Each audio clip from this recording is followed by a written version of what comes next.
Welcome to Gleaning Mustard Seeds with Jerrie Barber. Mr. Barber is a preacher, a ventriloquist, a barefoot runner, and writes 2 blogs. When Jerrie communicates, he encourages people, try not to learn very much. Find a mustard seed. In the next few minutes, try not to learn very much. Look for something you can do to move a mountain, remove a stumbling block, or provide a stepping stone for yourself or someone else. And now, here's Jerrie with this week's mustard seed. In the next 3 episodes, I'm sharing a mustard seed I received in a class with James Jones years ago. He mentioned one night that a mature relationship usually goes through 3 stages: honeymoon, disappointment, reality. I use a way to deliver that principle by asking the question, are you building your life on facts or fairy tales? Fairy tales are exciting, entertaining, and restful. I've noticed that fairy tales usually go through 3 stages. 1, we start with an ideal situation. 2, then something bad happens. 3, after some struggling, a magical event happens that fixes everything. And the common conclusion is, and they lived happily ever after. In Walt Disney's Cinderella, the story begins. Once upon a time in a far-off land there lived a kindly gentleman. He had a fine home and a lovely little daughter, and he gave her all that money could buy: a pony of her own, a funny puppy dog, and beautiful dresses to wear. It doesn't get better than that.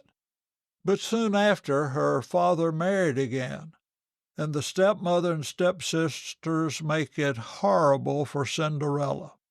Then something magical happens. The fairy godmother appears, sends her to the dance, and Cinderella and the prince are married. Then the end of the fairy tale.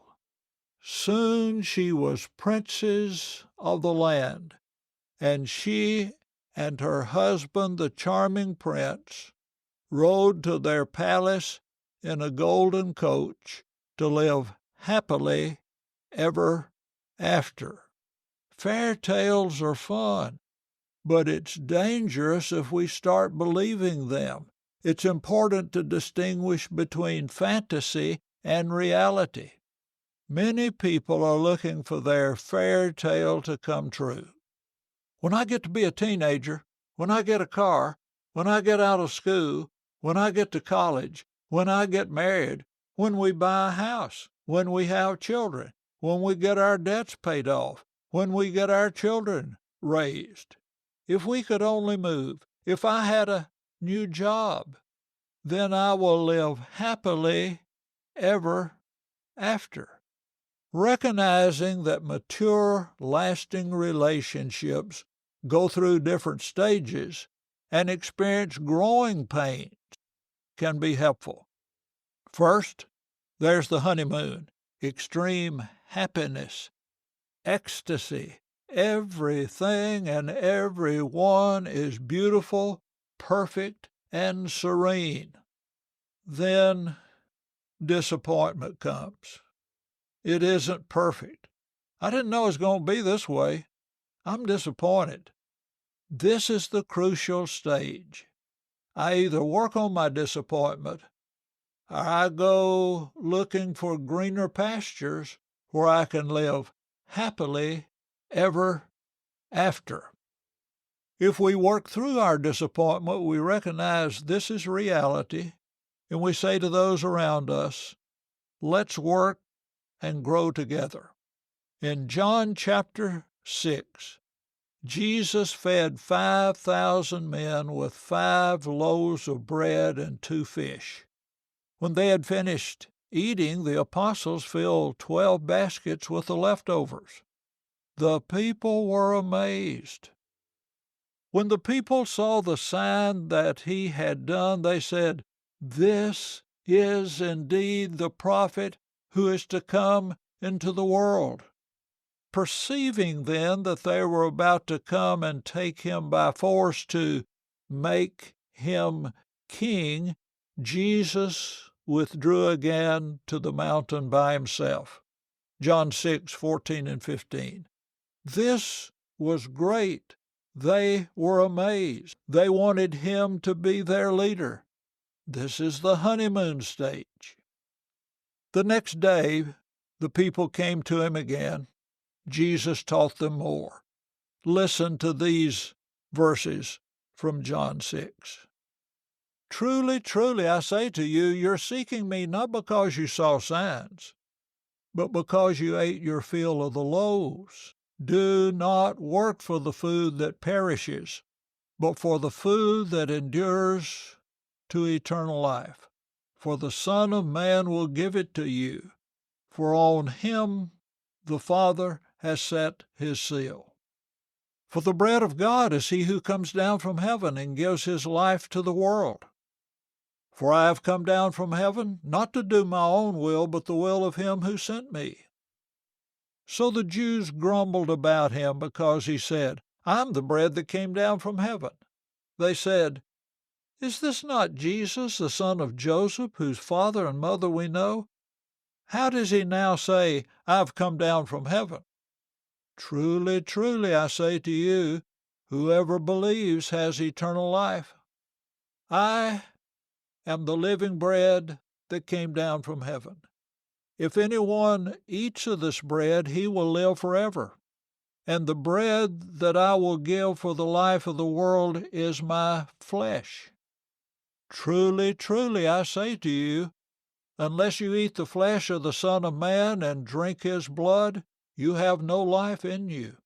Whoever feeds on my flesh and drinks my blood has eternal life, and I will raise him up on the last day. For my flesh is true food, and my blood is true drink. Whoever feeds on my flesh and drinks my blood abides in me, and I in him." Notice the response to Jesus' words. When many of his disciples heard it, they said, "This is a hard saying. Who can listen to it?" After this, many of his disciples turned back and no longer walked with him. This is disappointment. Then Jesus asked a question to the 12 apostles. "Do you want to go away as well?" Notice the response. Simon Peter answered him, "Lord, to whom shall we go? You have the words of eternal life, and we have believed and come to know that you're the Holy One of God." This is reality. The apostles didn't stay in the honeymoon phase. They were sometimes disappointed with Jesus.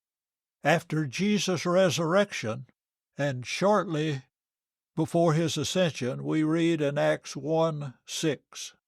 So when they had come together, they asked him, "Lord, will you at this time restore the kingdom to Israel?" He said to them, "It is not for you to know the times or seasons that the Father has fixed by his own authority."